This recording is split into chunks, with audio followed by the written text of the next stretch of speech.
Shalom,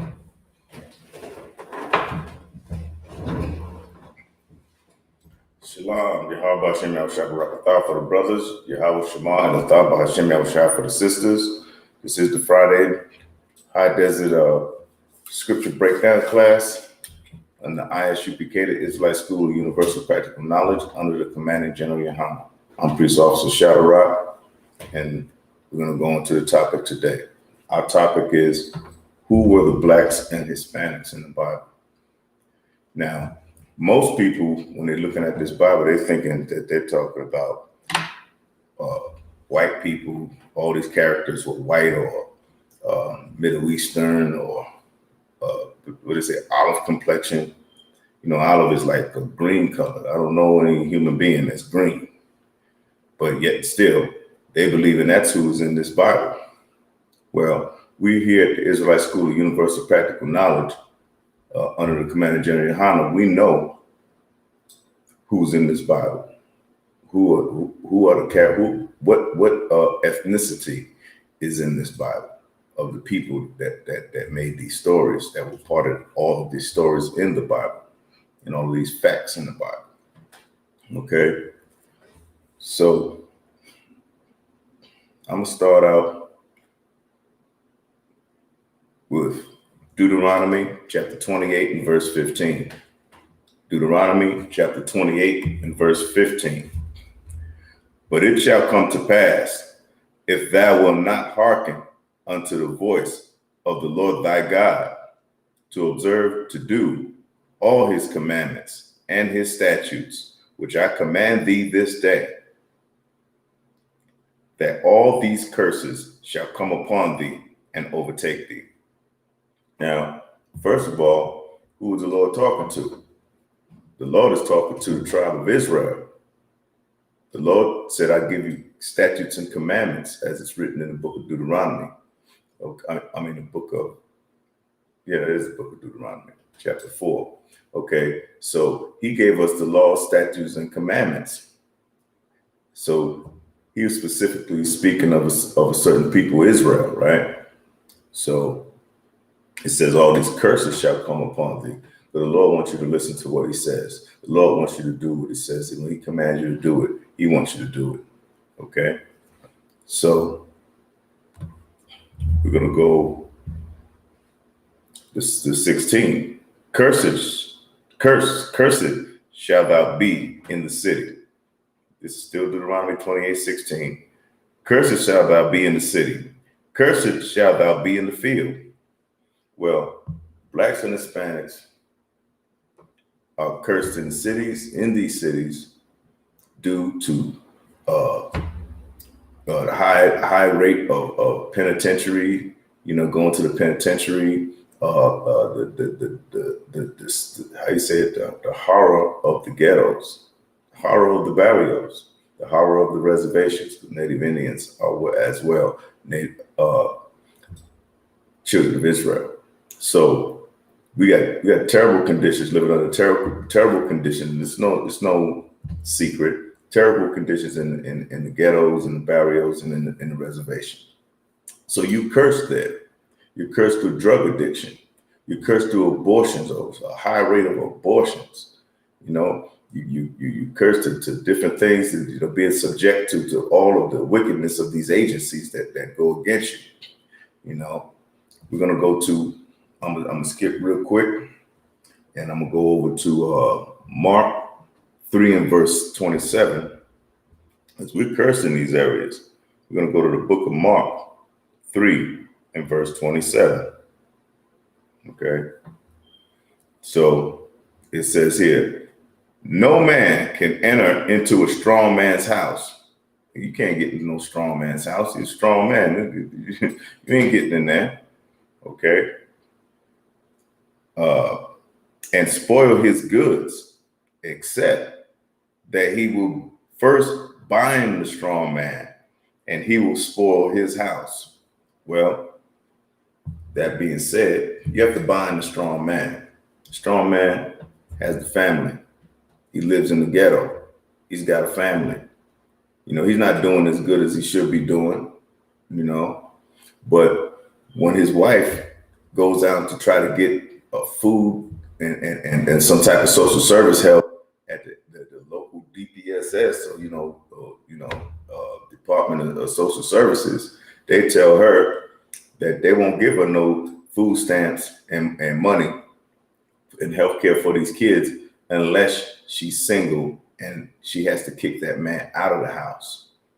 Well, that's how you bind a strong man, because now he's bound and under your will now.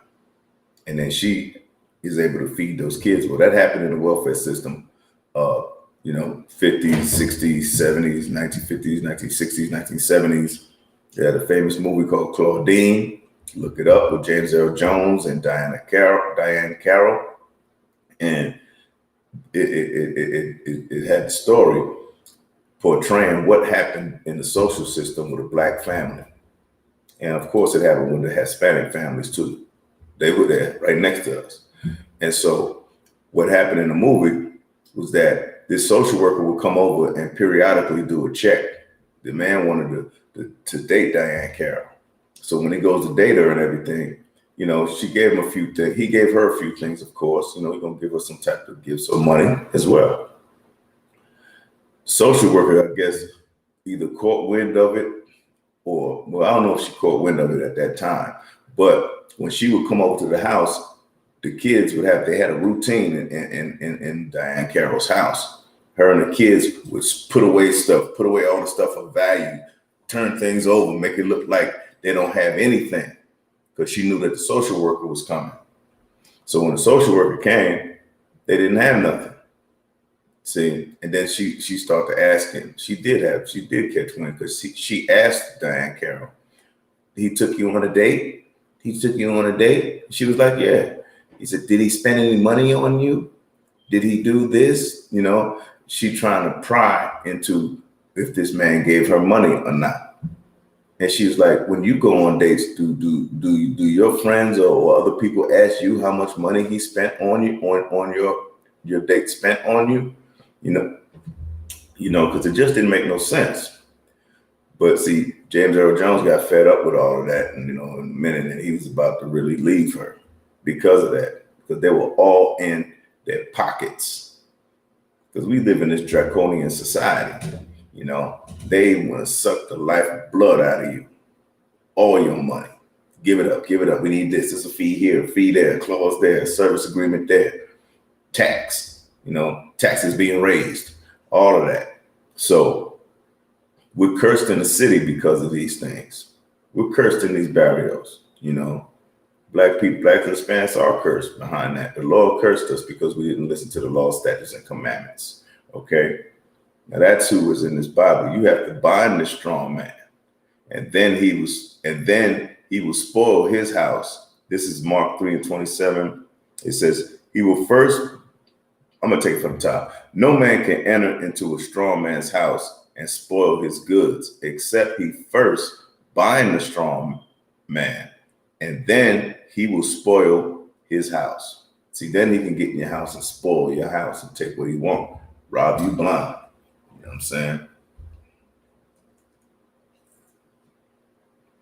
So these are the things that happen. Now let's go back to Deuteronomy, because this is where this describes what happened to Israel in the Bible. Okay, so we're at Deuteronomy 16, right? So let's go down to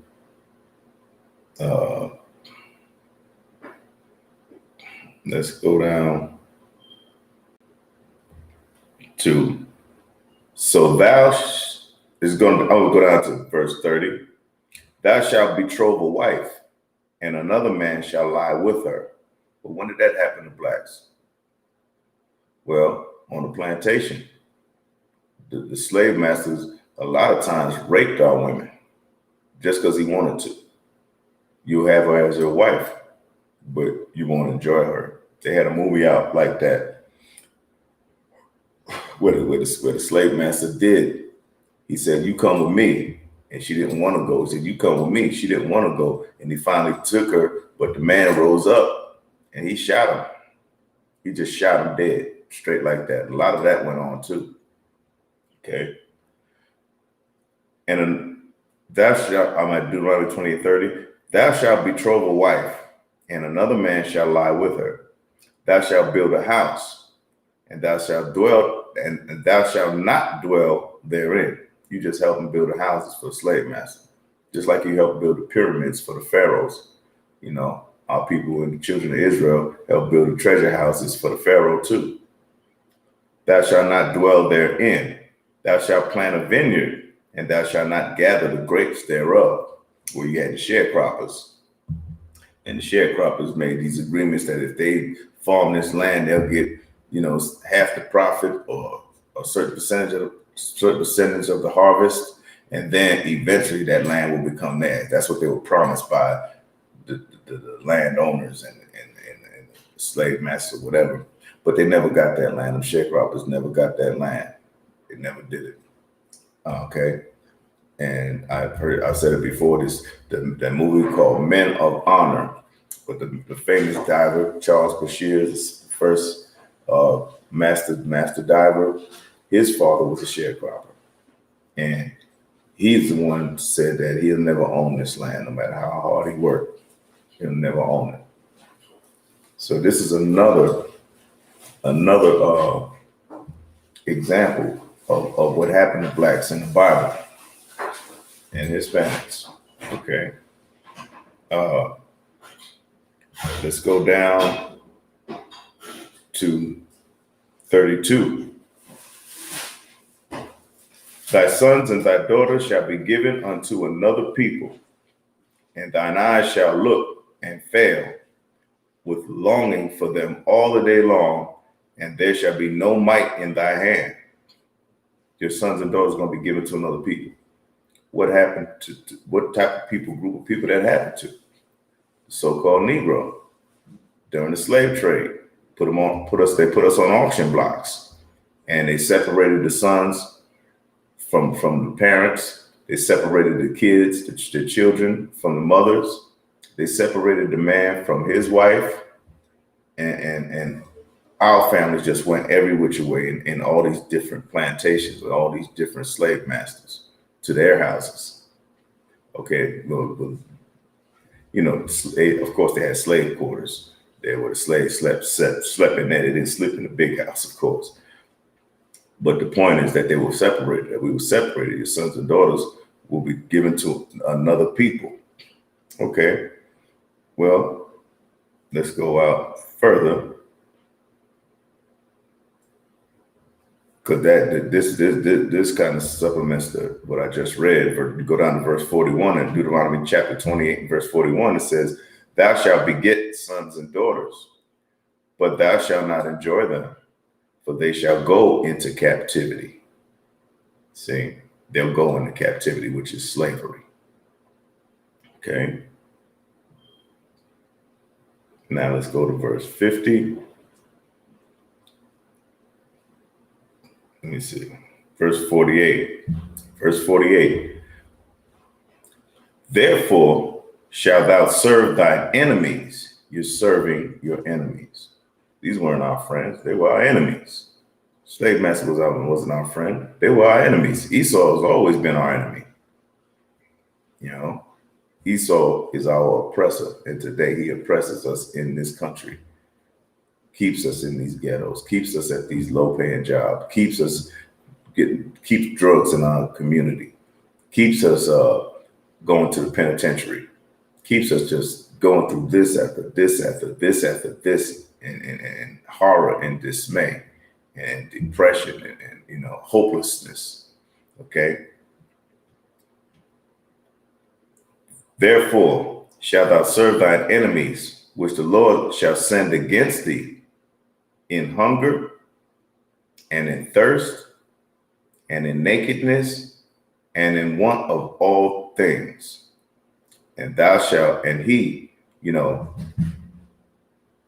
we want everything in the ghetto. We need everything in the ghettos. We need everything in the barrios. We need everything in the reservations because we don't have nothing. They didn't give us anything. They just gave us a hard way to go. Okay. And he shall put a yoke of iron upon thy neck until he hath destroyed thee. And what did that sound like? That yoke of iron? Go look at Kunta Kinte in the movie Roots. They put a yoke of iron on his neck, did they not? They put iron fetters and yokes of iron on his feet so he couldn't run and go anywhere. You know, this is what happened to the children of Israel. This is the children of Israel. This never happened. This really never happened to other nations on a mass scale. On a mass scale.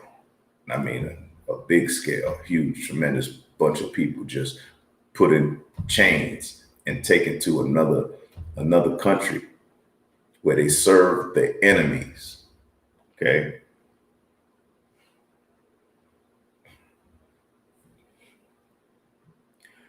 Verse 50, a nation of fierce countenance. We're a nation of fierce. America is a nation of fierce countenance, which shall not regard the person of the old, nor show favor to the young. They don't respect the young or the old. You know, they used to make clips of people beating up older people on YouTube and stuff.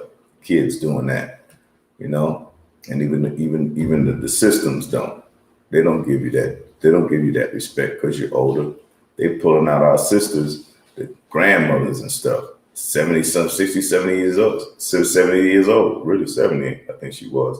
Pulled her out the car. The police pulled her out the car and beat her down. You know, put her in handcuffs. Off simple stuff that they could have talked that out. You know, really could have talked that out. So this is what happened to the children of Israel. Because it happened to us. It happened to blacks and Hispanics. We're in this spot. Okay. Now let's go to let's go down to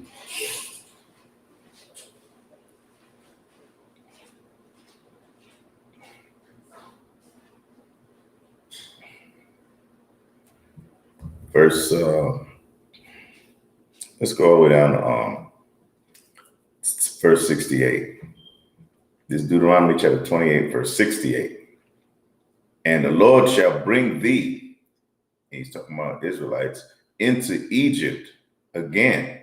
Egypt, Egyptos, means bondage.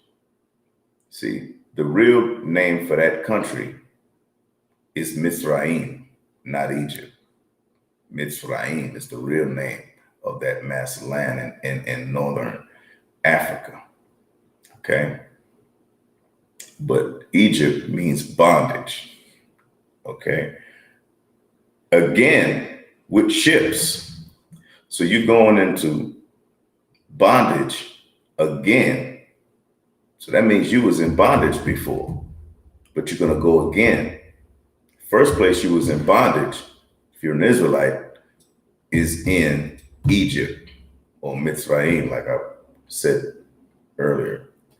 So you were in bondage making treasure houses for the Pharaoh in Egypt in the beginning of this Bible, the book of Exodus. Now you're going again in bondage, but this time with ships. Let's see, well, who went to bondage in ships? Who went to slavery in ships? Oh, the so-called Negro. I think we did. You know what I mean? And remember that there were Hispanic slaves and so-called Native Indian slaves. But this particularly, when it says ships, it's particularly speaking of the tribe of Judah, because Negroes are from the tribe of Judah. If you're black, you're from the tribe of Judah. Okay? Yahawada in the Hebrew. Okay? By the way whereof I spake unto thee, thou shalt see it no more again, which means you will no longer see your homeland again. By the way I spake of you going into captivity, you won't see where you came from. You won't see where you at. I mean, where you were raised or whatever, or where you were living at that time. Understand? And there ye shall be sold. Who was sold? Well, I just mentioned we were on auction blocks. We were on the auction blocks being sold off to the slave masters. Okay.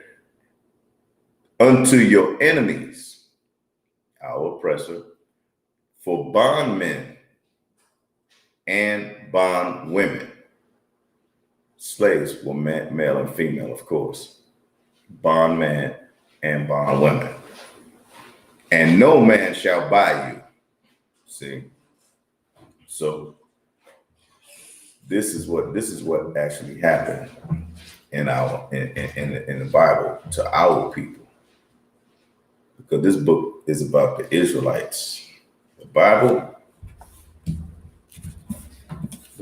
is about the Israelites. Really, only the Israelites. They show other tribes, they talk about how we dealt with other nations, but it mainly speaks about how God dealt with Israel. He punished us, he blessed us, he took us out of Egypt, took us to the promised land through Moses that he commissioned to do the task. And this is about us, our people, Blacks and Hispanics. This is a Black book, okay? So, and when I say Black, I always mean, and we always mean this in the ISUPK, that we're speaking specifically of Blacks, Hispanics, and Native Indians, and no one else. No one else, okay?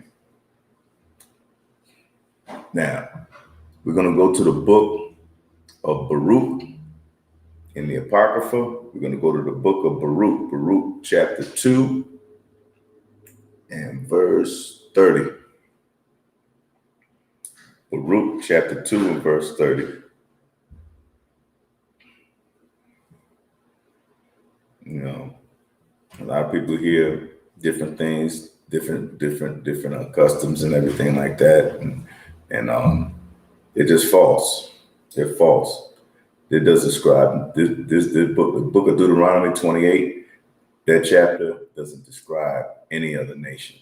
Any other nation. We fit the descriptions of the curses. We fit those descriptions. That's a perfect fit. We didn't enjoy our families. We were sold as bondmen and bondwomen. We were cursed in these cities and these fields. Understand? We were set to serve our enemies, you know, in a hopeless position. Okay. So this is Baruch chapter 2 and verse 30. Okay. Now we can go up to 29. It says, if ye will not hear my voice, surely this very great multitude shall be turned into a small number among the nations. He turned us into a small number among the nations, where I will scatter them. Okay. I will scatter them. We're everywhere in every nation on this earth, because the Lord scattered us amongst the nations for our curses, as we just read in Deuteronomy 28. We'll go to James 1 and 1. We'll go to the book of James 1 and verse 1. It says, James, a servant of God and of the Lord Jesus Christ, Yahushua in the Hebrew. Okay. To the 12 tribes which are scattered abroad, greetings. It says the 12 tribes. But this book talks about the 12 tribes of Israel. There's only 12 tribes. Jacob had 12 sons. And of each son, there came out a tribe of people through each son. Study with us, ask some of our brothers, and we'll show you and distribute a 12 tribe chart to you. And you'll see who those 12 tribes are. As I mentioned, the Negroes were the tribe of Judah, Yahweh in the Hebrew. The Puerto Ricans are the tribe of Ephraim, Aparium in the Hebrew. The Mexicans are the tribe of Issachar. Okay, well, Issachar is Mexicans, and it's Yashikar in the Hebrew. Yashikar in the Hebrew. Okay, bear with me a little off there. So these are the 12 tribes of Israel. That's what he's speaking of, who are scattered. Let's go to Peter chapter 1 and verse 1. The book of Peter. I guess it should be First Peter chapter 1 and 1.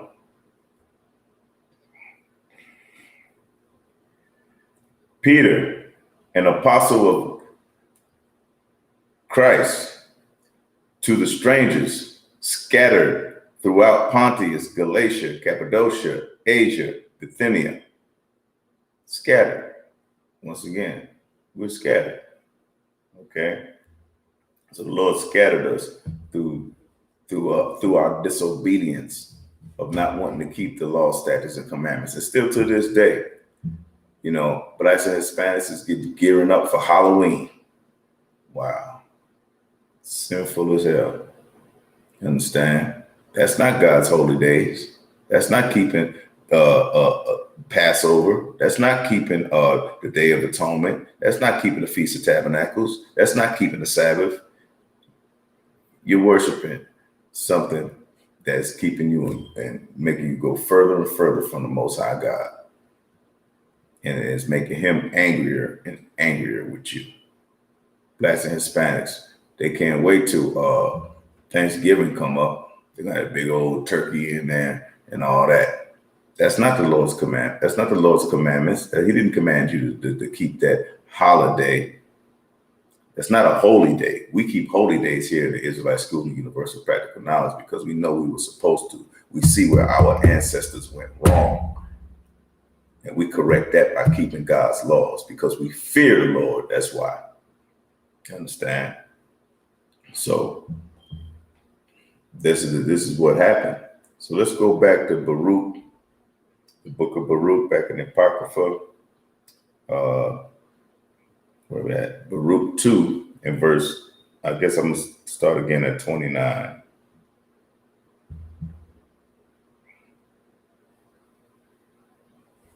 All right. So, okay, we did that. We'll go to verse 30. Let's go to Baruch chapter 2 and verse 30. For I knew that they would not hear me because it is a stiff-necked people. We are stiff-necked people. When we set in our ways and we think that it's this and that, we set our neck stiff. We got that look too, like, we got that look. Y'all know the look that brothers get when they ain't going here, they ain't trying to hear nothing. And we got that damn look, right? Because we stiff-necked. Then we got to break from that, man.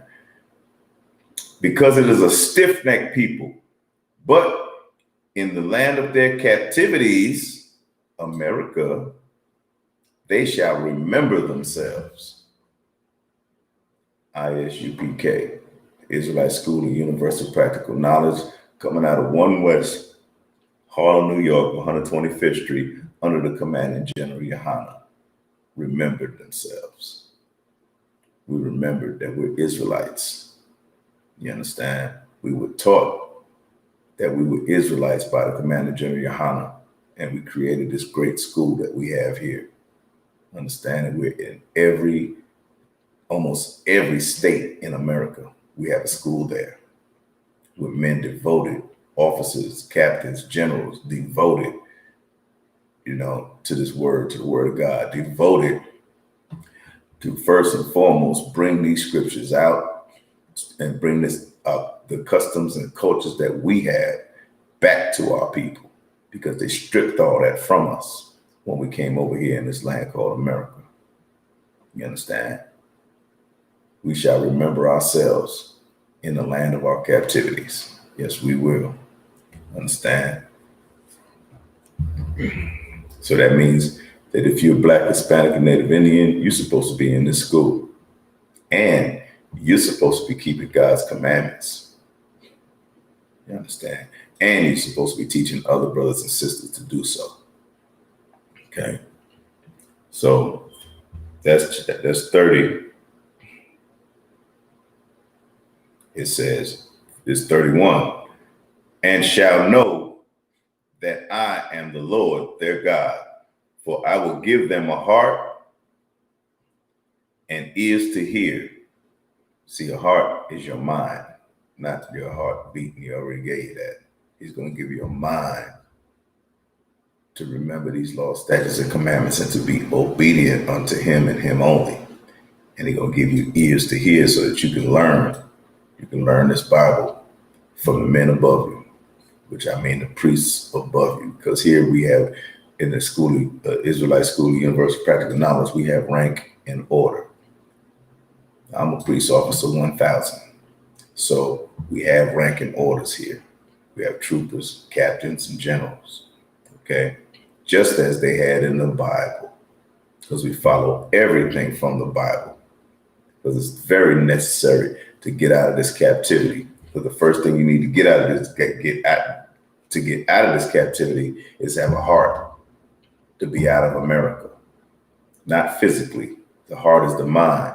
Get your mind out of America. Stop thinking their ways. Stop doing their things. So stop eating that shrimp, crab, and lobster. Stop smoking that weed. And stop going around shedding, making people hate each other. If they Black and Hispanic, help your brothers and sisters join together. Because we need to join together. And ultimately, we will join together. You understand? Ultimately. Okay? Because we have to come back to being a nation again. All these things are happening in the earth, and we don't have no unity. We think everything is a big scheme, plot, and plan against each other. When it's not. We should be striving with each other. You know, which I mean, we should be working with one another to move forward in a positive way. You understand? So, that being said, let's go to Hosea chapter 4. Let's see. Which one do I want to go to? But yeah, Hosea 4 and verse 6. I don't know why I forgot that. Hosea chapter 4 and verse 6. Okay. It's the book of Hosea chapter 4 and verse 6. My people are destroyed for lack of knowledge. We're destroyed as a people for lack of knowledge. And this is the first and foremost reason why we keep camping. We're on every street corner. And y'all call us some loud, disrespectful Negroes, and some probably say nigger too. And there be, you know, we be trying to give our people, our job is to give our people back their culture. We're loud, yelling at the top of our voice because we want you to hear the anger in us. We want you to hear the desperation that we have, that we're determined and that we're sure and that we're ready to get you out of this damn captivity that you're in, to wake you up from the sleep, that spell, that spell, that hex, like a witch put a hex on you that America did to us. They made us go to sleep spiritually. We think we're free people. We think we're running around here free. If you're so free, where's your stocks in Wall Street? Don't give me no damn excuse. Where's your stocks? Where's your bonds? Where's your securities for your children? But when they get older, that they'll be financially set. Where's your piece of land? Where's your house? Where's your business? We're lacking in all those departments. And a lot of those departments we don't have anything in. We're not reading Wall Street. You don't see the average so-called Negro and Hispanic say, I gotta check and see what's in Wall Street. Let me see these bonds. Did they go up? Did corn go up? Did oranges go up? Did steel go up? You know? What about those companies? multi-billion-dollar companies that ain't getting you a dime. Yet you think that you free, you in America, you can do what you want to do. Well, do this. Don't go to work tomorrow. See what happened to you then. Don't go to work tomorrow. You're free to do anything you want to do. This is the land of the free, ain't it? Wake up. Wake up. My people are destroyed for the lack of knowledge.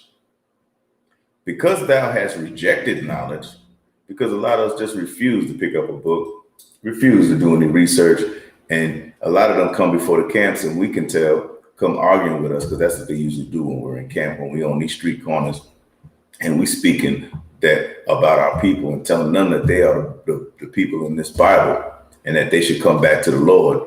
They come up to the camp and start arguing with us and this and that. You think we stop because they're arguing with us? Hell no, we continue, because the men of the Lord had no fear. You understand? But they come and argue. You'd rather come and argue with us than pick up the book and see if we're telling you the right thing. Come back and go do some research first. We challenge you to go do some research. Do the research. See if I'm lying to you. Dumb, like General Hunter say. See if I'm lying to you, dumb. Go back and get these books, man. Buy these books and read them. Open them up. Get the pages together. Mark them off. So that you can remember. Then come back before the camp and tell us we lying. Do that before you just run your mouth. You know what I mean? Because you're making no sense and you're sounding like an idiot. See, that's the unlearned. And a lot of our people are unlearned, and they come up against the camp, especially the women. Come up against the camp, and we have to put you in your place. You understand? That ain't we gonna back down because you're a female and you yelling like you the authority, because America done twisted you up so much that you think that you running stuff, and he put you in a position that a man's position should be in. You understand? That don't stop us. Understand? It's the man first. It's Christ first. The man, then the woman, then the children. That's order. When you're doing all that, you out of order. You should be listening. You understand? Instead of running your mouth. Next thing you know, you're going over there to get some Christmas gifts and, get that Thanksgiving recipe up at the grocery store so you can make that old Thanksgiving stuff and hold it on those days that our oppressor said that you should be celebrating those days. And you're going to listen to him full ear. You're going to do everything for that. But you will not listen to the Lord because you reject knowledge. You understand? You reject that knowledge. Okay. See, so thou hast rejected knowledge, I will also reject thee. Not only is you rejecting knowledge, the Lord is rejecting you. See, that thou shalt be no priest to me, seeing thou hast forgotten the law of thy God. I will also forget thy children. See, that's the future tense. This was written in the Old Testament, but it's still happening today. But the Lord said, I will forget your children. He will forget you and your children. The Lord don't play. God is a man of war. God is his name, as is written in Exodus 15, verse 3. God is a man of war. That's why he swallowed the Pharaoh's armies up in the Red Sea, chariots and everything, and drowned them for chasing us and trying to bring us back into captivity when we left captivity. So the Lord don't play around, man. He rejects you and your children because you reject knowledge. You refuse. You rather go into Egyptology, the conscious community, Islam, Christianity. Oh, that's the worst one, damn it. Well, yeah. Catholicism. You going into all of that. You rejecting your knowledge. You're rejecting your history. The Lord is rejecting you because of that. I want to see. looking for this scripture. I guess let me take a look.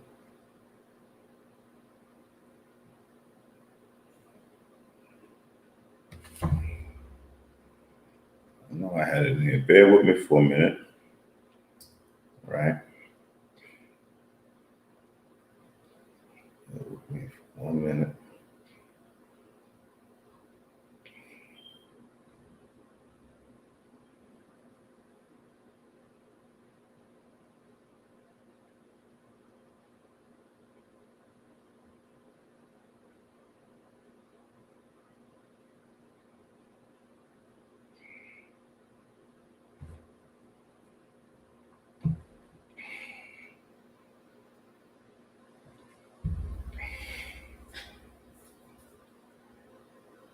Okay. Now we're going to go to the book of John, chapter 4, verse 22. The book of John, chapter 4, and verse 22.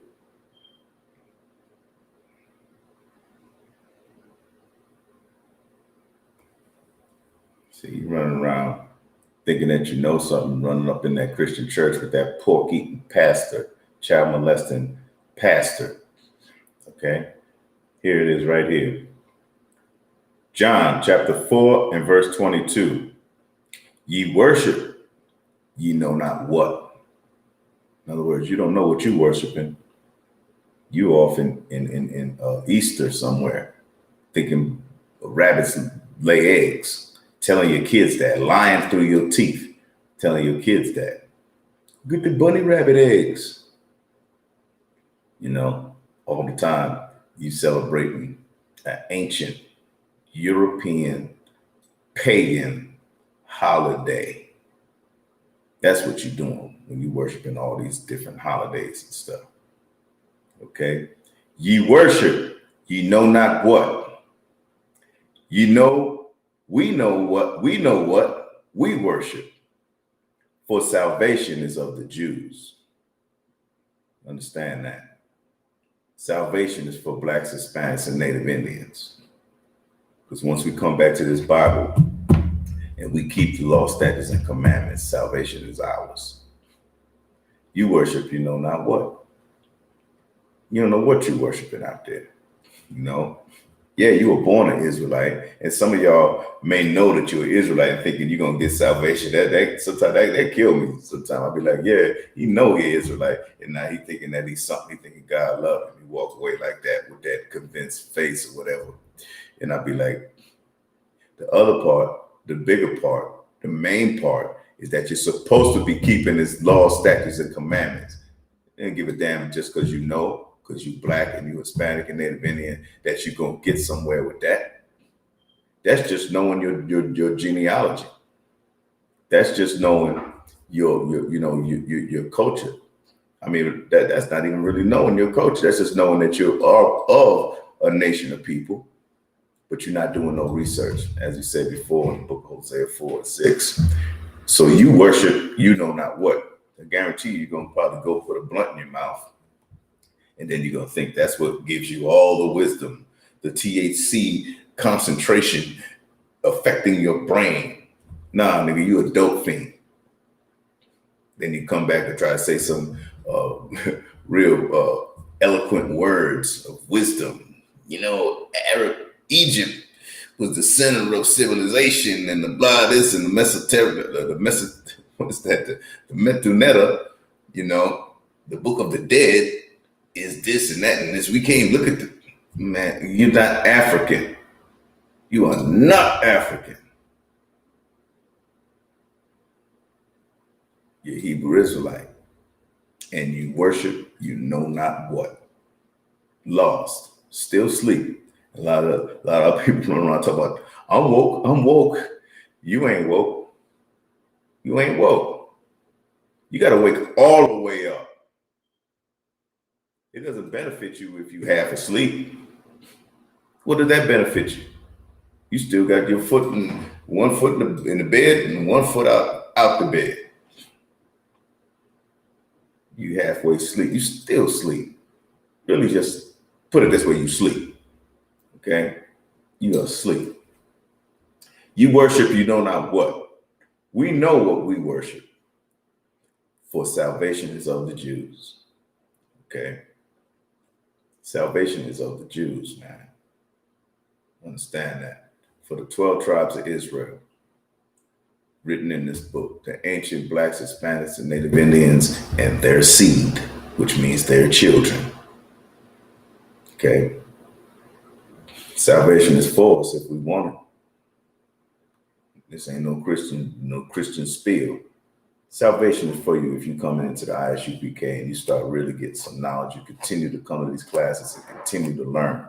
Go on the internet, YouTube, go to blackwatch.net. Go to blackwatch.net and listen to the latest news from General Yohana about what's the state of the condition of our people, the children, 12 tribes of Israel. Because he'll let you know they are too, that we are too. You know, go to some of us on YouTube. Go to the different classes in YouTube. Go to the DC class. Go click on to that one. Click on to the Baltimore class.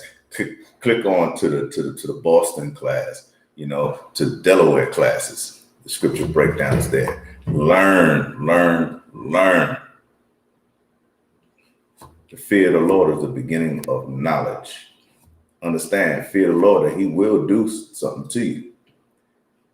He'll destroy your mind, your body, and your soul. Ain't no way you come back from that. You can get shot by a gun, die, and get reincarnated and come back. You get stabbed up, die, get reincarnated and come back. But if your soul is destroyed, you ain't coming back. You won't be quickened. Okay?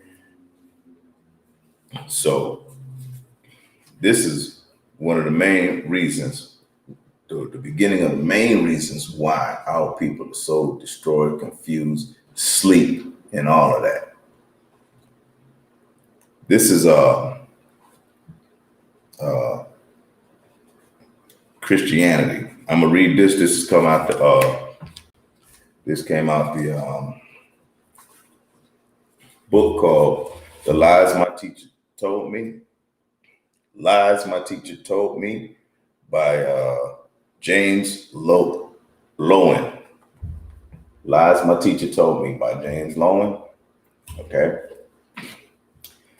And it's an excellent book that talks about, you know, how the textbooks change stuff so that it'll give you a rosy point of view. Like it's so great when it's not, when it's actually wicked as hell. I'll read up to the top. This page 43, on the middle of the second paragraph. Columbus was no greedier than the Spanish. Remember, Spanish are from Europe. They're not your Hispanic brothers. Spain is in Europe. That's part of our oppressor, right? That's his bloodline.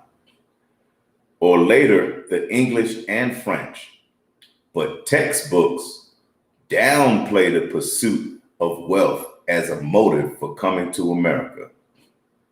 So in other words, they all were greedy and they wanted money. Okay, that's not too hard to believe, is it? Okay.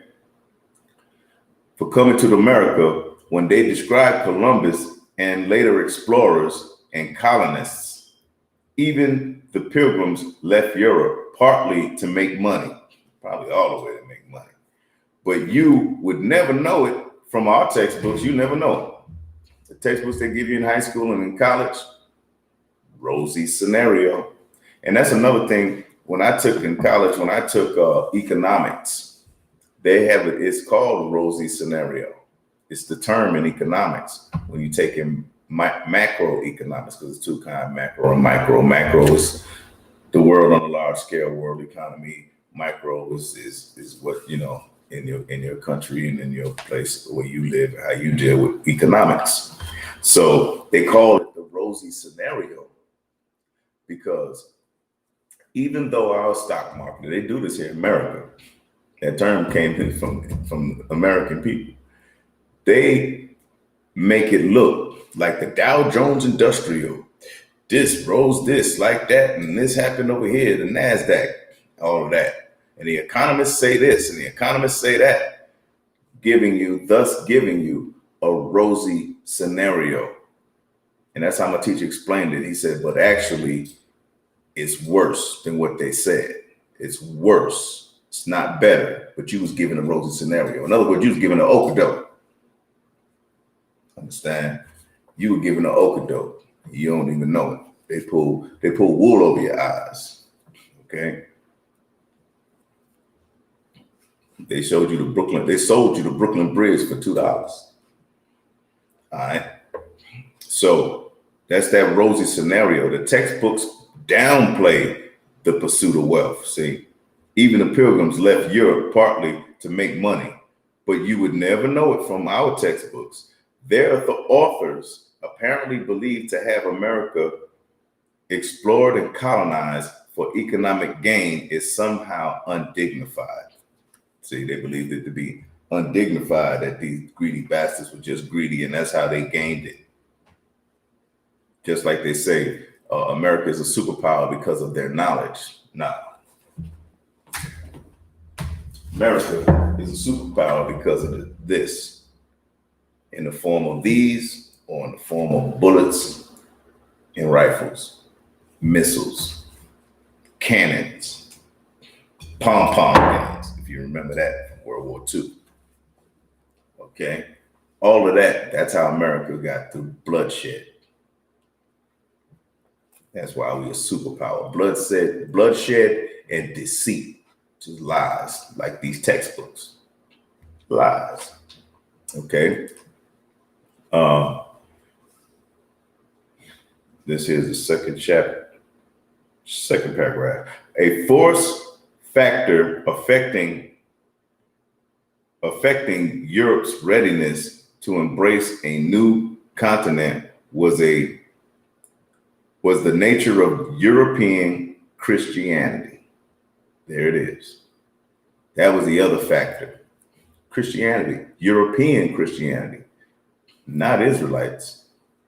Christianity, because the Bible is not a religious book at all. And we're not a religious school at all. Okay. Particular nature of European Christianity. I'm on page 43 in the book called Lies My Teacher Told Me by James Lowen. Europeans believe in a transportable, that you can transport it, proselytizing religion that rationalized conquest. Okay. Followers of Islam share this characteristic too. So Islam, they do the portable thing too. And typically after discovering an island and encountering a tribe of Indians new to them, and remember, these Indians are Israelites, okay? New to them, the Spaniards would read aloud in Spanish what came to be called the requirement. They read this thing called the requirement to the Indians when they came, to conquer the lands in South America, North America, wherever they went, really. Okay, here is one version. Now listen closely. I implore you to recognize the church as a lady. Okay, and in the name of the Pope, take the king as Lord of this land. Take the king as Lord of the land I'm coming on that you own. Take our king as he's the Lord of your land. See, that's deceit right there, being deceitful. You being cunning and vile. Okay. Take the king as Lord of this land and obey his mandates. If you do not do it, I tell you that with the help of God, oh really, I will enter powerfully against you all.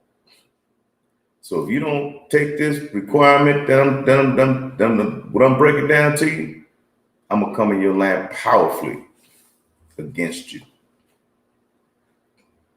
I will make war everywhere and every way that I can. Damn, that's some desperately wicked stuff right there. He's gonna make war with you because you don't believe his religion, that you don't accept his religion and his boosting up his king to be over you, to make him your king. You know, from what I understand, is the Native Indians, the so-called Native Indians, have chiefs. They have leaders. So you trying to put the king over their leaders is what they did. See? Which is another violation. Okay? I will subject you to the yoke and obedience to the church and to his majesty. I will take your women and children and make them slaves. See, we weren't the only slaves. Hispanics were slaves too. So-called Negro wasn't the only slaves. Hispanics and Native Indians were slaves as well. The deaths and injuries that you will receive from here on will be your own fault. So they flipped it all the way over to you. It's going to be your fault. You understand? And not that of his majesty, nor of the gentlemen that accompany me. You in trouble. You in smooth trouble dealing with this, man. How the hell are you going to just go into a land and make your king over them, and then give them your religion and say you accept it, or else I will make a war with you in every way and take your children and your women and children as slaves. And that's bullying. That's bogarting. You know what I'm saying? They bogarted their way to being a superpower, to be above the nations through things like this. And this was in somewhere around 1493 when Columbus sailed the ocean blue. All right. So as you can see, this was against our people. The Bible is written, it's our people. This is what happened to us, Blacks, Hispanics, and so-called Native Indians. Okay. I'm going to go to, we're going to go to the Apocrypha again. And we're going to go to 2nd Ezra. 2nd Ezra, chapter 13. 2nd Ezra, chapter 13. And we're going to start at verse 30, 35, I think. Yeah, 35. So 2nd Ezra, chapter 13. 35.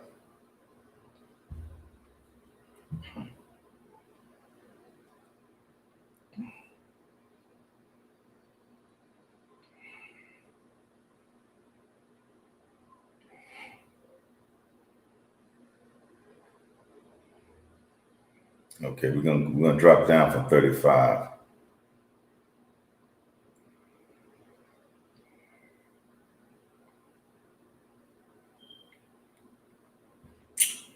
I want to go down to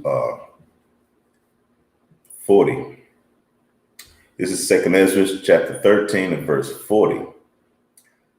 Those are the 10 tribes which were carried away prisoners out of their own land. Carried away prisoners out of their own land. 10 of the 12 tribes of Israel. Okay. In the time of Hosea, the king, okay, whom Shalmaneser, the king of Assyria, led away captive. This was during the Assyrian captivity. Because see, we were slaves and more than once, more than twice. We were slaves in Egypt. We were slaves in Assyria. We were slaves in Babylon. We were slaves in Rome. Now we're slaves in America. This story is continuing because we refuse to listen to the Lord. That's why we're continuing to be subject to bondage of other nations. See, the Lord strengthened Nebuchadnezzar and charged him up to come and conquer us and make us his slaves. Okay? Because we didn't obey the Lord. And I was like, okay, yeah, okay. So now you don't want to listen. You don't want to listen. You don't want to listen. I'm going to send you as a slave over there to Babylon. And that's exactly what happened to the 12 tribes of Israel. I'm going to send you the slaves in Egypt. I'm going to send you the slaves in Greece. I'm going to send you the slaves in Rome. I'm going to send you slaves in America. Are you going to listen now? Are you going to listen now? You know, I'm angry with you because you failed to listen to your Father in heaven. That's what the Lord is dealing with. Okay, so whom Shalmaneser, the king of Assyria, led away captive, and he carried them over the waters. So they came, and so came they into another land. Verse 41. But they took counsel among themselves. The 10 tribes of Israel took counsel among themselves that they would leave the multitude of the heathens, the Assyrians that you're speaking of. They're going to leave the land of Syria and go forth into a further country where never mankind dwelt. Okay. So they're going to go further to a further country where no mankind ever lived. Verse 42, that they might keep their statutes, which they never kept in their own land. See, that they might keep God's statutes. Okay. Verse 43, and they entered into Euphrates by the narrow place of the river. Okay. Verse 44, for the Most High then showed signs for them. See, the Most High is still trying to work with us. I'm not trying to, the Most High was still working with us, showed us signs to do these things. Okay. Now, the 10 tribes that were captive that he's speaking of were Hispanics and Native Indians. All the Hispanic tribes and Native Indians, so-called Native Indians, which is a tribe of Gad, all of them, they went through the narrow Euphrates River after captivity. And for the Most High showed them, verse 44, the Most High showed them signs, showed signs for them, and held still the flood till they passed over. Verse 45, for though that country was a great way to go, namely a year and a half, the same region is called Arsareth. Now, you don't know what Arsareth is. If you're new to this Bible, you don't know what Arsareth is. You have to do the research. You have to look up these names. You have to look up these terms in the Bible so that you know when you put it back in a sentence, you know what they're talking about. Arsareth is the ancient name of America. Took them a year and a half, and that's about right, to travel that way far back then, to get from Assyria to America. Arsareth is America, particularly South America, well, both Americas, for that matter, because Gad settled in North America, and Ephraim and the Puerto Ricans, Ephraim, Manasseh, and all that, South America, Brazil, all that. That's why you got them in them lands, Guatemala, all along those islands too. Okay. So they settled in that land. They went to America because they were in captivity and they wanted to keep the laws. They wanted to keep God's laws, but they couldn't among them heathen. Because we've always looked at other nations as heathens. If you Chinese, Japanese, East Indian, African, so-called white, Caucasian, if you what's that tribe from Hawaii or Maori or those type of places, you're a heathen. You're really a heathen. You're not an Israelite. Those curses don't describe you. You don't fit in those curses. Okay, you're a heathen. Okay, so they wanted to keep their laws in their own land, so they went to Ashereth.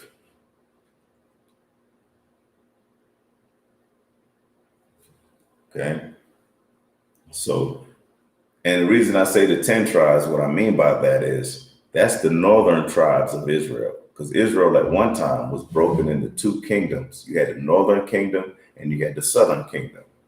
The southern kingdom are your modern day Negroes like myself, Haitian people too, and West Indian people. That's the southern, that used to be the southern kingdom. That used to be the genealogy, the tribes of the southern kingdom. Now the northern kingdom is Reuben, which is your Seminole Indians, Ephraim, which is your Puerto Ricans, like I mentioned, Asher, and what is it? Zebulon, which are people from Panama, Uruguay and all that, Argentina and Colombia. That's Asher, by the way. And then you have Simeon, Dominican. You from Dominica? You Dominican? Yeah, you from the tribe of Simeon, Shimon in the Hebrew. Okay. Yeah, you from that's the north, that made up the northern tribe. Gad, that's your native Indians from like Navajo, Apache, Sioux, Kiowa, Choctaw, Blackfoot, those are the tribe of Gad. Understand? That's who went. That's who came first here to the Americas. They first came to America. Understand? So that's who's in this Bible. That's who blacks and Hispanics are in this Bible. Now, let's go to let me see. Let's go to Psalm 55 and verse 12. No, so like verse 20. Psalms 55 and verse 20.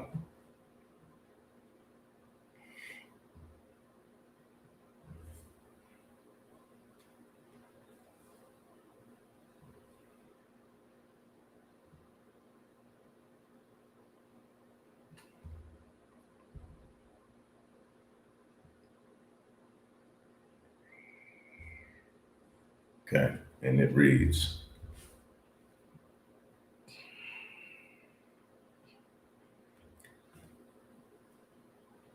he hath put forth his hand against such as be at peace with him. He hath broken the covenant. See? He put forth his hands against such as be at peace with him. They had councils, they had treaties, but he put his hand against them. Our oppressor had treaties with the native Indians. They had peace treaties. They had treaties concerning land, treaties concerning the laws, the new laws that came in, that they wanted the chiefs to observe and teach the people to do the same.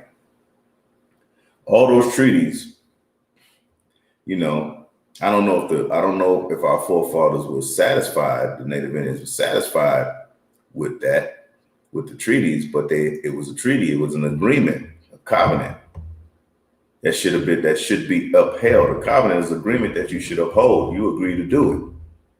You agree to live by it.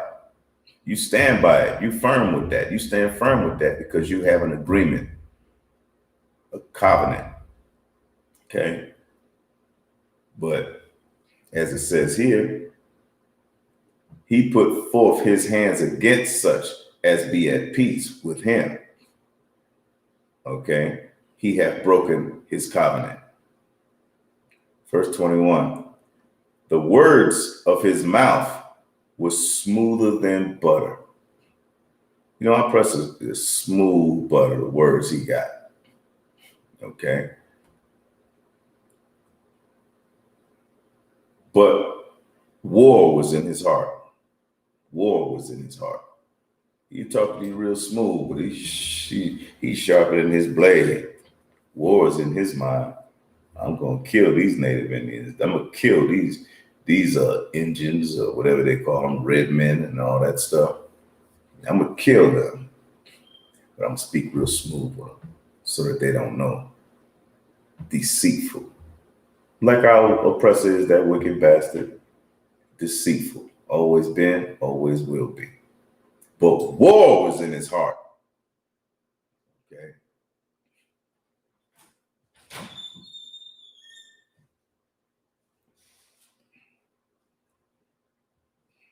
Let's go. Where am I? But war was in his heart. His words were softer than oil, yet they were drawn swords. His words were softer than oil, except they were drawn swords. You understand? That's what that was about. Okay, go ahead.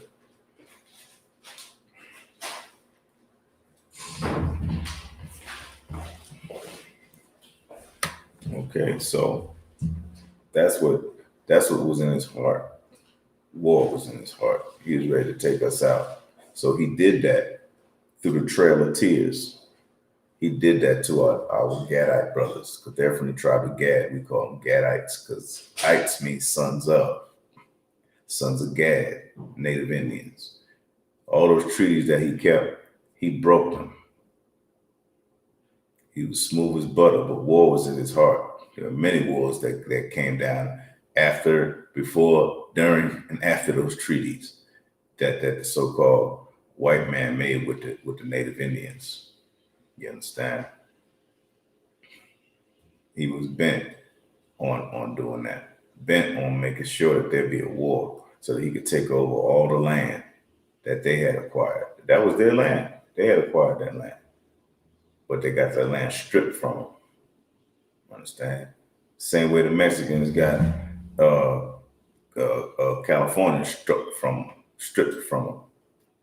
They were supposed to be living up here. This in California right here. This is their land. But just like I read in this book, Lies of My Teacher Taught Me, they came in and boosted themselves up, propped themselves up, and told you that they taking this over. We don't care what you know, that this is your land. We taking it over. And then they fed that deceptive Christianity. You know, that lie. Christianity is a straight up lie. So is Catholicism and Islam when it concerns our people. Okay. We need to come out of these churches, man. Okay. So war was in his heart, you know, drawn swords. His words were softer than oil.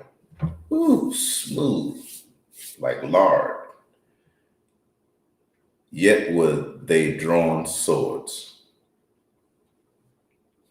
And that's you know, that describes the trail of tears. Okay.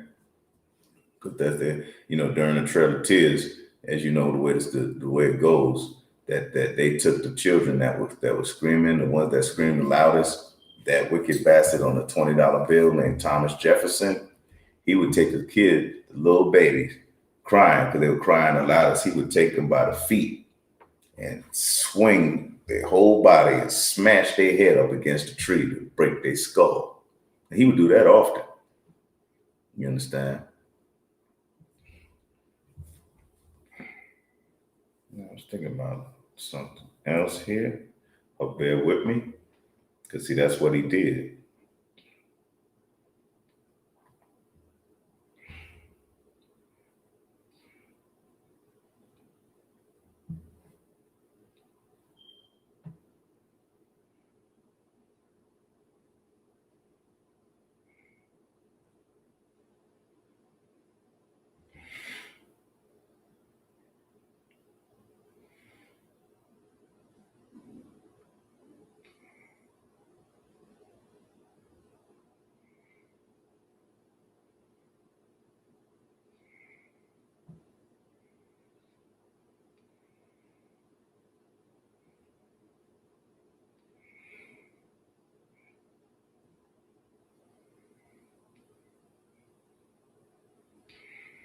Hold on for 1 minute.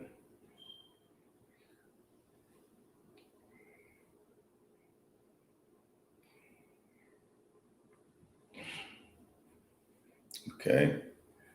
So we're going to go to Psalms 137 and verse 9. Psalms chapter 137 and verse 9.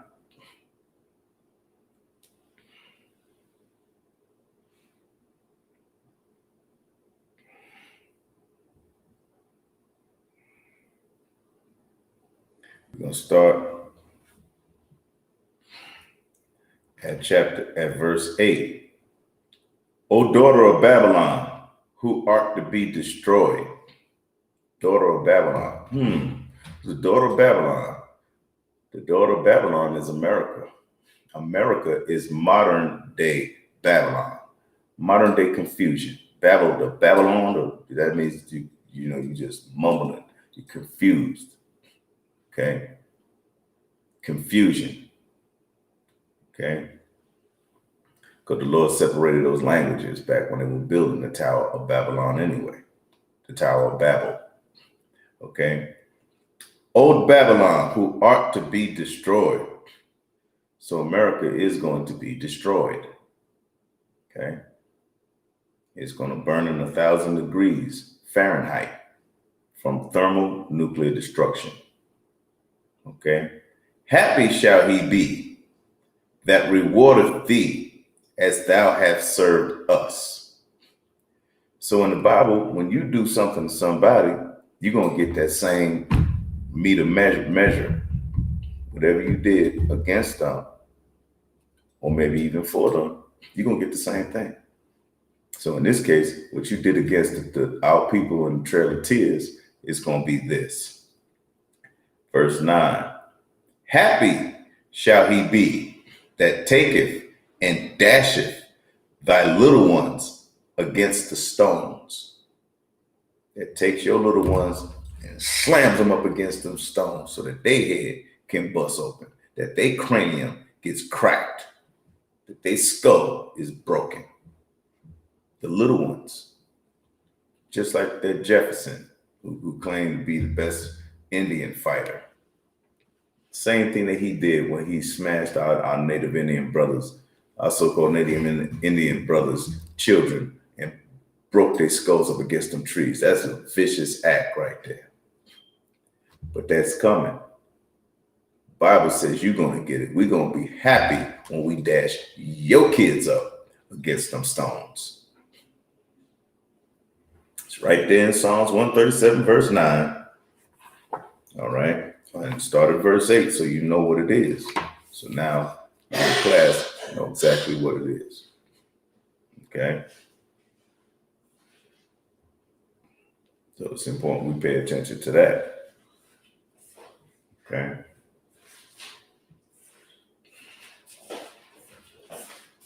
And the verse above that, when it explains when it speaks of, okay, well, I'm not gonna go on that now. That's a little bit different. So that's what that is. Let's go to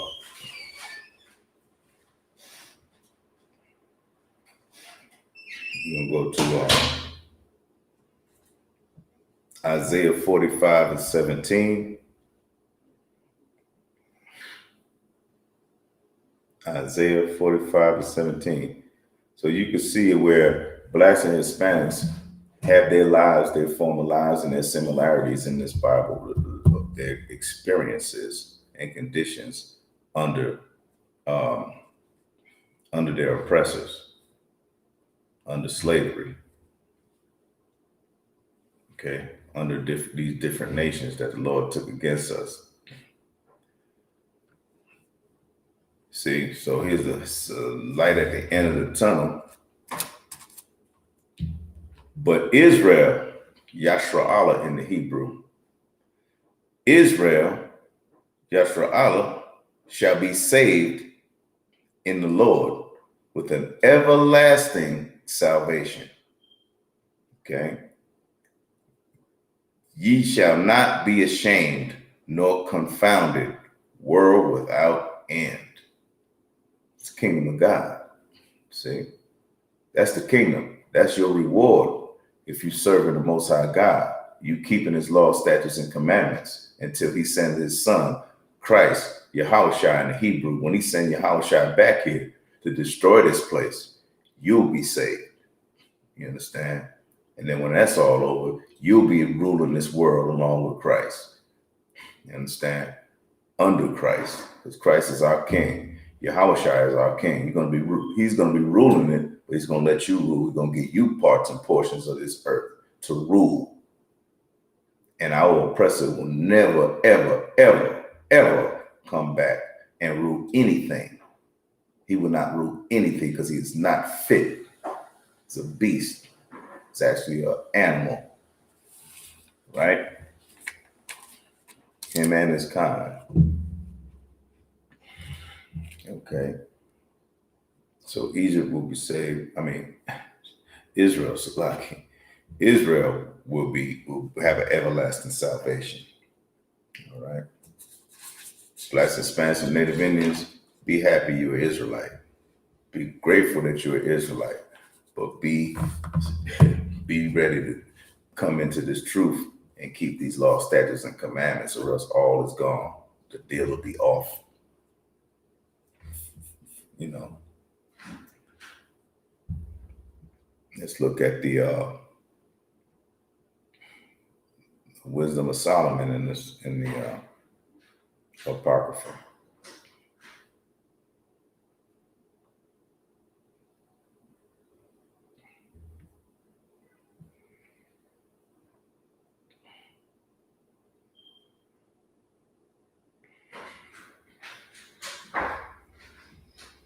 Let's see.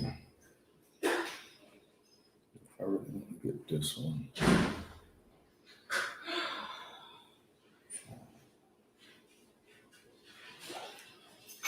Okay. Let's go to chapter 5, Wisdom of Solomon, chapter 5. Then shall the righteous man stand in great boldness before the face as such have afflicted him. This is the time where the tide turns.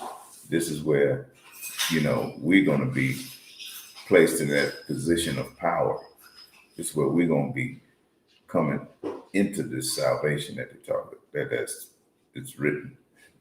Okay. Great boldness before the face of such as have afflicted him and made no account of his labors. What happened during slavery when you had to pick that cotton, when you had to, you had to pick that sugar cane, when you had to do all this hard labor, build these houses and these things, these farms and whatever, barns and everything else for them. He made no account of your labor, no account. Yeah, like you were supposed to do that, and he made no account of it. He didn't make no document that you built this. He didn't give a damn that you built this because you built this for him and that he's your enemy. He is your enemy. You did that. He made no account of your labors. Verse 2, when they see it, they is our oppressor. They is our slave masters and all of them that are over us. When they see it, we talk about our salvation, they shall be troubled and with terrible fear. They're going to have a terrible fear on them. You understand? And shall be amazed at the strangeness of his salvation. They're going to be amazed at the strangeness of our salvation. We're going to look at them boldly. Because finally that man of sin is going to be revealed to the whole world. There ain't going to be no more. Some of them are good, some of them are bad, and all that stuff. There ain't going to be no more of that. Ain't no time for that. That keeps us weak. That keeps us separated. Because we want to join them. We think, oh, he's such a nice guy. He's harmless. It's this and that. But see, his genealogy says different. His ancestors said different. His ancestors whipped you with the cat o' nine tails, and the cudgel. You understand? And the 3-prong whip, 6-prong whip. Okay. He did some horrific things. Okay. That's just a few of them. When they see it, they shall be troubled with fear and shall be amazed at the strangeness of his salvation. They're going to be amazed at the strangeness of our salvation. Okay. So far beyond all that they look for, beyond what they was thinking, we're going to be finally rewarded. We're going to get more than, in other words, we get more than reparations. We get more than that, man. Christ's government is going to be perfect. Understand? Verse 3, and they repenting and groaning for anguish of spirit, say within themselves, this was he whom we had sometime in derision and a proverb of reproach. Is this the nigga that we was persecuting and that we said they're so horrible, they look horrible, they act horrible, their lives are disgusting, and we can't stand them? Is that him? Yeah, that's him looking boldly at you. Get ready to get his reward. You understand? His salvation. Verse 4, we fools accounted his life madness and his end to be without honor.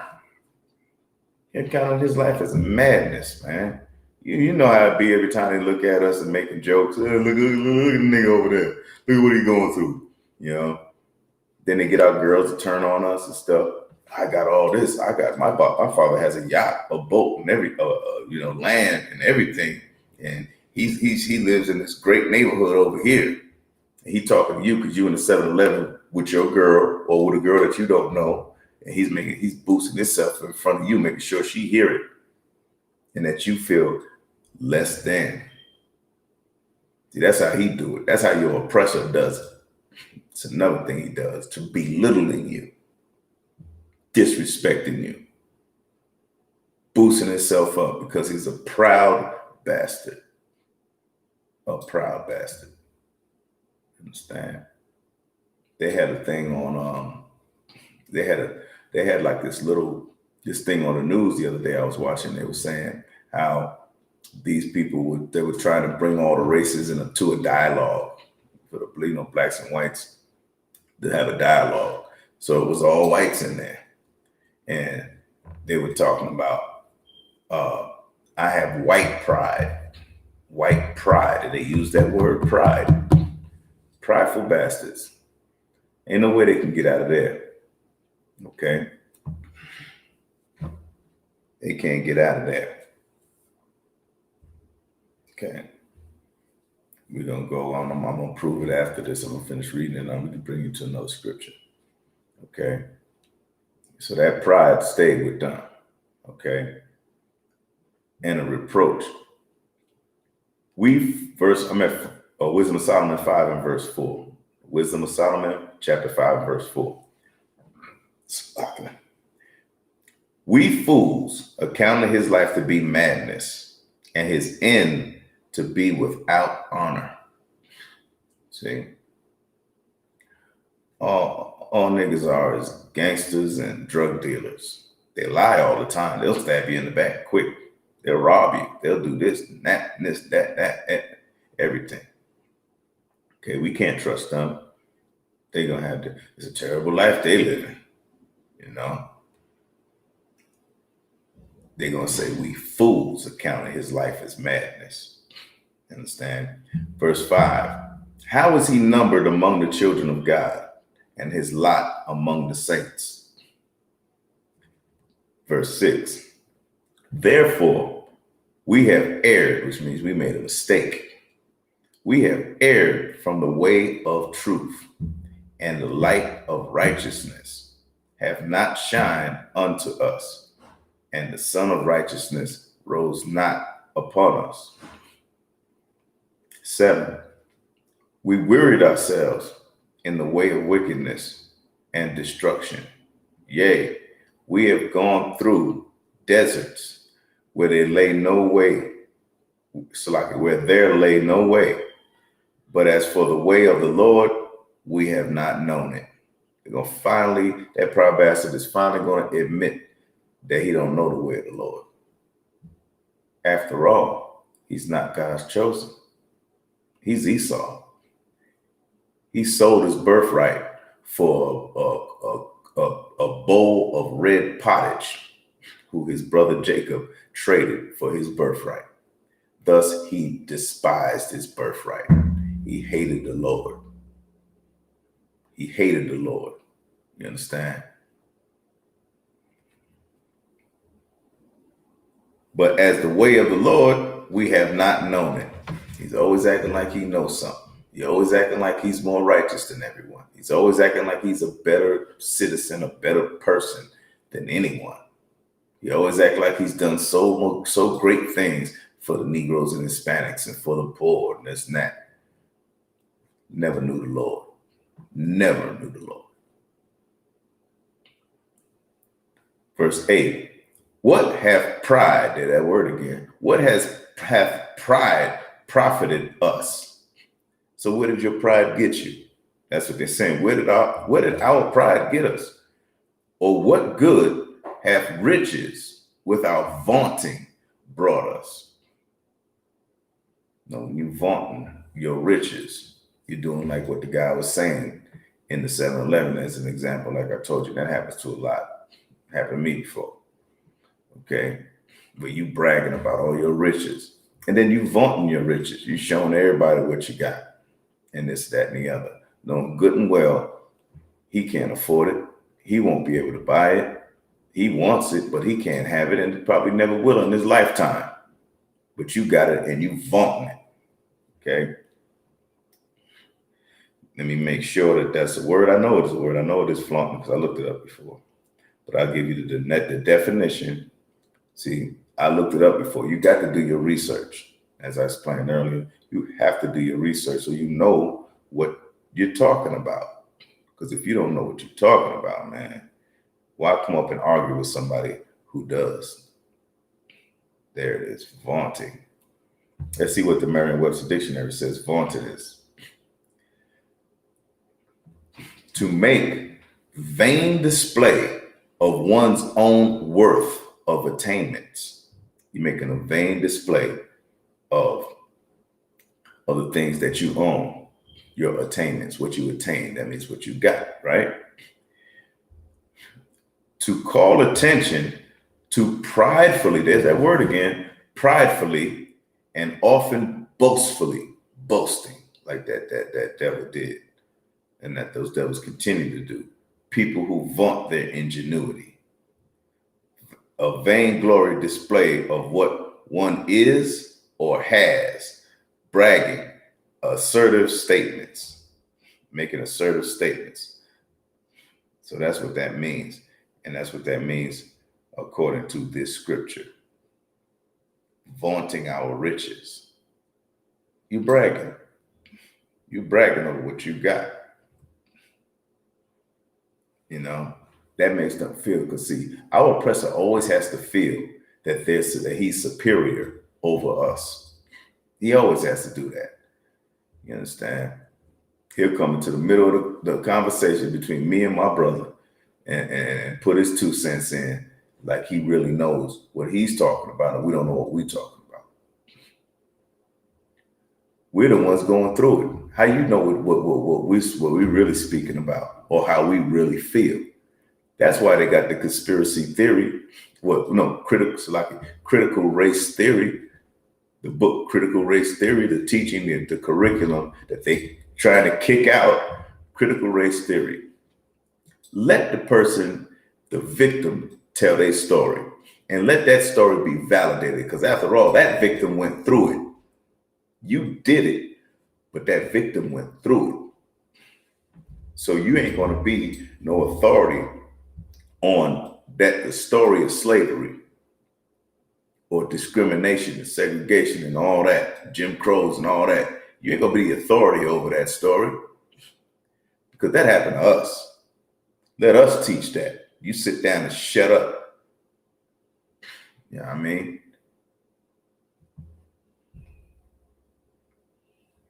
So,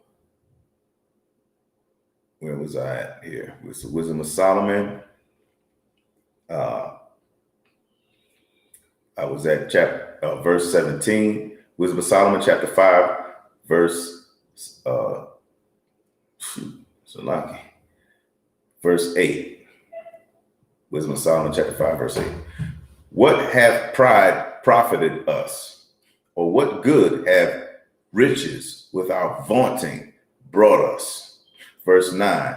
All those things are passed away like a shadow, and as a post hath passed by, hasted by. So like as a post hasted by. Verse 10. And as a ship that passed over the waves of the water, which when it is gone by, the trace thereof cannot be found. Once the ship go by, the trace can't even be found of it. Not a trace. Like they say, disappear without a trace. Neither the pathway of the keel in the waves. See? Or, verse 11, or as a bird hath flown through the air, there is no token of her way to be found, but the light air being beaten with the stroke of her wings, and parted with the violent noise and motion of them, is passed through, and therein afterwards no sign where she went is to be found. Or like, verse 12, or like as when an arrow is shot at a mark, it parteth in the air, which immediately cometh together again. So as soon as you shoot that arrow, the air separates, but the air comes back together again. So that a man cannot know where it went through. A man can't know where it went through. 13. Even so we, like in manner, as soon as we were born, began to draw to our end, and had no sign of virtue to show, but were consumed in our own wickedness. Yeah, they were consumed. Our oppressor was consumed in his own wickedness. He loved beating us with them whips. He loved calling us nigga. He was loving making sure we get off the side of the road when he walked by. He was loving hanging, lynching, burning us at the stake. He was consumed in his wickedness. You know, as I read previously in that book, 100 Years a Slave, when they had those lynchings, there were like 1,500 people. The books documented these newspaper stories, some with 3,000 people all together just to watch this Negro getting lynched or this Negro getting burned at the stake. You know, pouring all that hot tar and all over him, and then setting a match to him under a pile of wood. You know, they were consumed in their wickedness, man. Okay. Verse 14. For the hope of the ungodly is like dust that is blown away with the wind, like the thin froth that is given away with the storm, like as the smoke which is dispersed here and there with a great tempest, and passeth away as the remembrance of a guest that tarried not but a day. Verse 15. But the righteous live forevermore. Their reward also is with the Lord, and the care of them is with the Most High. Verse 16. Therefore shall they receive a glorious kingdom. See, that's what's going to happen. And a beautiful crown from the Lord's hand. For with his right hand shall he cover them, and with his arm shall he protect them. See, verse 17, he shall take to him his jealousy for complete armor, and make the creature of his weapon for the revenge of his enemies. See, so this is coming. Verse 18, he shall put on righteousness as a breastplate, and true judgment instead of an helmet. Verse 19, he shall take holiness for an invincible shield. Okay. Verse 20, his severe wrath shall he sharpen for a sword, and the world shall fight with him against the unwise.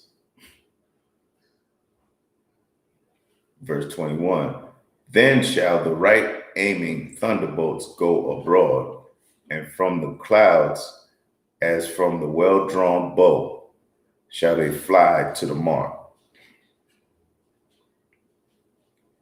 Verse 22, and hailstones full of wrath shall be cast out of a stone bow, and the water of the sea shall rage among them, against them, and the floods shall cruelly drown them. Verse 23, yea, a mighty wind shall stand up against them, and like a storm shall blow them away. Thus iniquity shall lay waste the whole earth, and ill dealing shall overthrow the thrones of the mighty. See, so these things are going to happen in that day of salvation. It's going to happen for blacks and Hispanics. You know, this is what we have in this Bible. These are the characters in the Bible who they are. You know, these are our people. Blacks, Hispanics, and Native Indians need to understand that. You know, need to know who, you know, what was the story of us in the Bible? What was that story? Where do we fit in? Because you talk to the average brother or the average Hispanic and ask them that, they're gonna be like, I don't know where we fit in there. I don't know who we were. Wasn't that everybody? Wasn't everybody in there? You know? Oh, I don't know. Some of us take pride in saying, I don't know. Don't take pride in saying, I don't know. Take pride in your research. Take pride in what you get out of studying. Take pride in studying itself. You understand? He that study to show thyself approved. Salaki. Study to show thyself approved. You know, you'll be approved before the Lord because you studied. See? So take that in consideration and act on it. Don't just take it, act on it. Like they say, nothing ventured, nothing gained. That's why you're sitting around arguing and don't know what you're talking about, because you didn't venture out to gain anything. How you gonna gain something?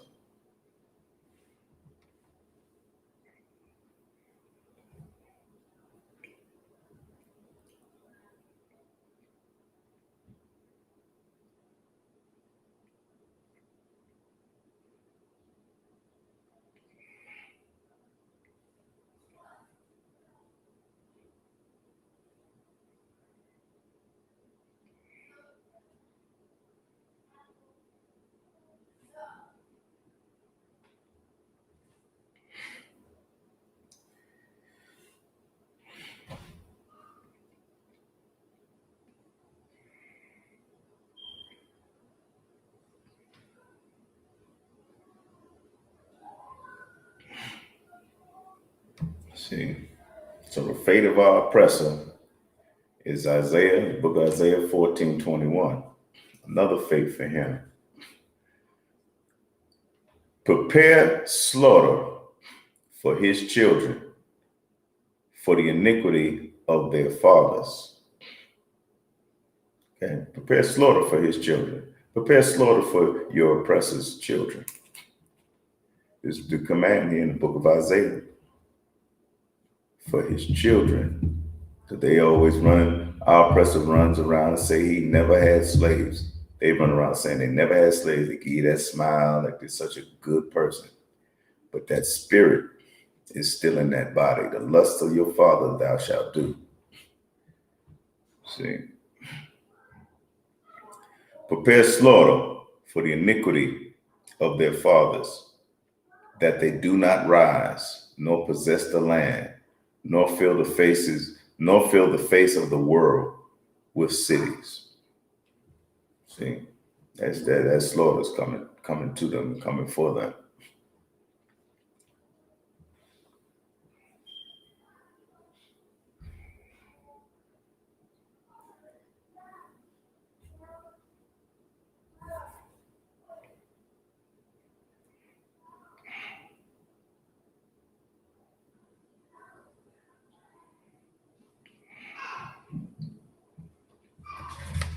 See, and this is what we are to do as a people. This is who we are. This is Isaiah verse 33 and verse 6. Isaiah chapter 33 and verse 6. And wisdom and knowledge shall be the stability of thy time. Wisdom and knowledge will be your stability. You follow the law, statutes, and commandments. You do your studies. You study the Bible. You read and review the Bible. You look up things. You find things. You get books that agree with the Bible, with things that have happened in the Bible. And then you throw out all the trash, because everything in the book isn't always true. You throw out the trash and you keep the truth, because you did the research behind to find the real facts. Okay? Wisdom and knowledge shall be the stability of thy times, and strength of salvation. The fear of the Lord is his treasure. Okay? You're going to be obeying. You're going to be listening. Your treasure is that fear that you have for the Most High God. Yahweh in the Hebrew. That's his name. And so you're going to know that you need to be on your bandwagon. You need to be in there studying. You need to be looking, finding things out. Research. You understand? That's what you're going to be. That's what you're going to be thriving in. That's what you're going to be prosperous at. That's where you'll prosper. That's where you'll advance. Okay? Wisdom and knowledge will be the stability of your time. All right? Let's see.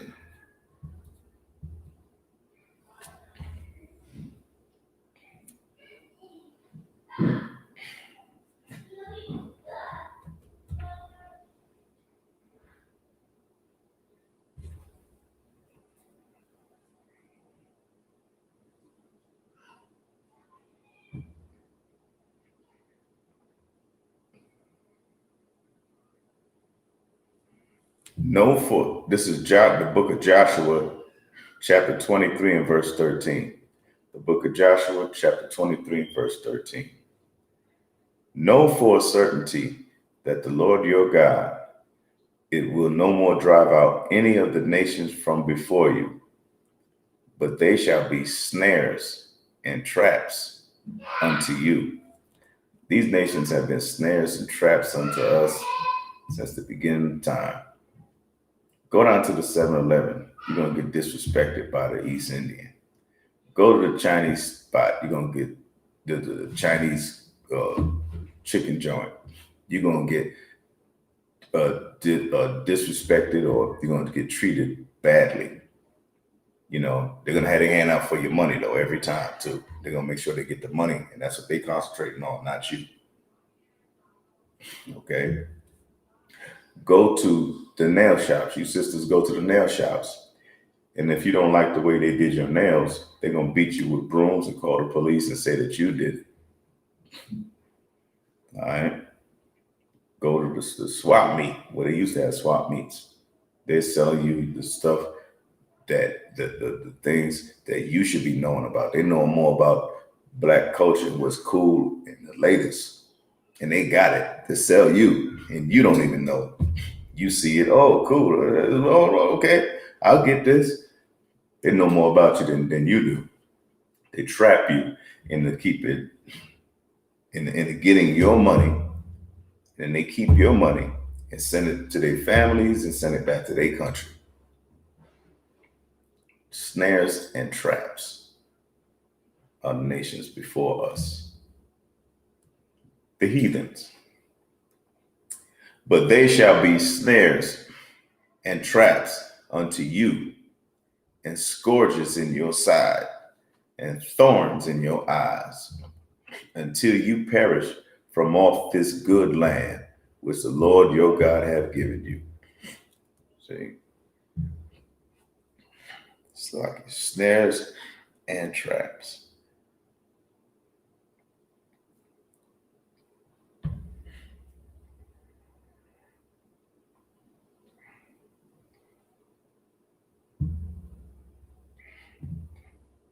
And doesn't that happen to bless Hispanics and Native Indians? This is Exodus, the book of Exodus, chapter 3 and verse 7. And the Lord said, I have surely seen the affliction of my people which are in Egypt, and have heard their cry. The Lord hears the cries of the addicts and the homeless and the afflicted in the ghettos, barrios, and reservations. He hears the cries of the poor thereof. He hears that cry, the affliction, just like he heard us in Egypt. Okay? Have heard their cry by reason of their taskmaster. The reason is because of our taskmasters, our oppressors, slave masters, our slave masters. He heard our cry. He heard the cry. Okay? For I know their sorrows. He knows your sorrow. He knows what you're going through. Your afflictions, all that. Lord knows that. He heard that. He's going to deal with them. He's going to deal with them. Verse 8. And I am come down to deliver them out of the hand of the Egyptians. See, America's modern day Egypt. He's going to deliver us out of the hand of our oppressor and bring them up out of that land unto a good land, and a large unto a land flowing with milk and honey, unto the place of the Canaanites and the Hittites and the Amorites and the Perizzites and the Hivites and the Jebusites. See? So the Lord's going to take us out of there. You know? But what we must do, we've been scattered. We have been scattered. So now we don't have no time with all the uproars and the outrages that are happening in the earth and everything that's going on and everything that's happening to us. You know, they got the Ahmaud Arbery trial. They got all these things going on. Or George Floyd. You know, things that happened to these brothers who got killed by the hands of our oppressor. Okay, in the hands of the police department and all that. This is what we must do. Zephaniah, this is the book of Zephaniah, chapter 2 and verse 1. Gather yourselves together. Yea, gather together, O nation, not desired. Well, who desires Negroes, the so-called Negro? Who desires the so-called Hispanics? Who desires the so-called Native Indians? Our nation is not desired. We are to gather ourselves together, get together, because there's strength in unity. You know, we're commanded to do so. Okay. Gather yourselves together.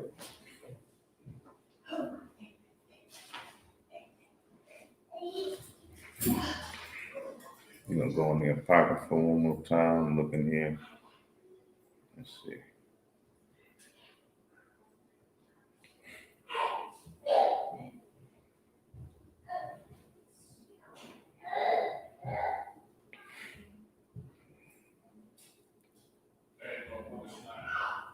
This is the book of Baruch, chapter 4 and verse 14. Let them that dwell about Zion come and remember ye the captivity of my sons and daughters.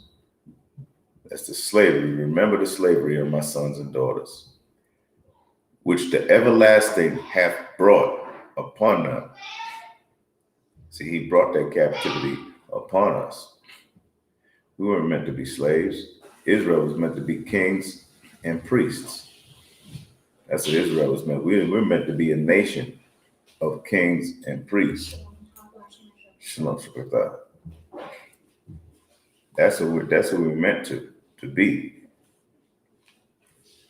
Okay.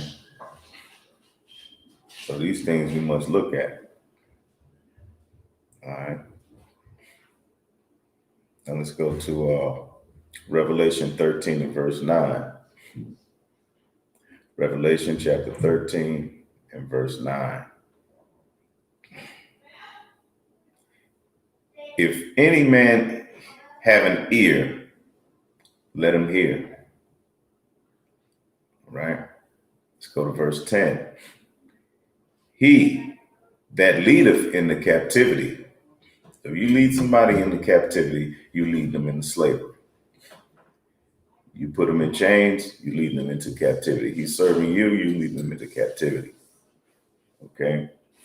He that leadeth into captivity shall go into captivity. He that killeth with the sword. In other words, if you lead somebody into captivity, you're going into captivity. On the transatlantic slave trade, millions of so-called Negroes went into captivity. Right? He that leadeth into captivity shall go into captivity. All right? He that killeth with the sword must be killed with the sword. So if you kill with the sword, you must be killed with the sword. Okay? Here is the patience and the faith of the saints. It's the patience for us in the ISUPK, priests, officers. It's the patience of the saints who know that justice has to be served. Judgment has to come to our oppressor. We have to be patient for that. We don't have to run out and go shooting the white man, go shooting Caucasian, the oppressor. We don't have to go shooting him. We have to study. We have to keep God's laws. We have to give our customs back to our people. We have to be upright and forth. We need to join together and do these things. All right? Then the Lord will come and have his vengeance and his judgments. He'll send his son back here. If we do that, he's going to send his son anywhere, but we need to be ready. Okay, and with that, I'm going to say shalom.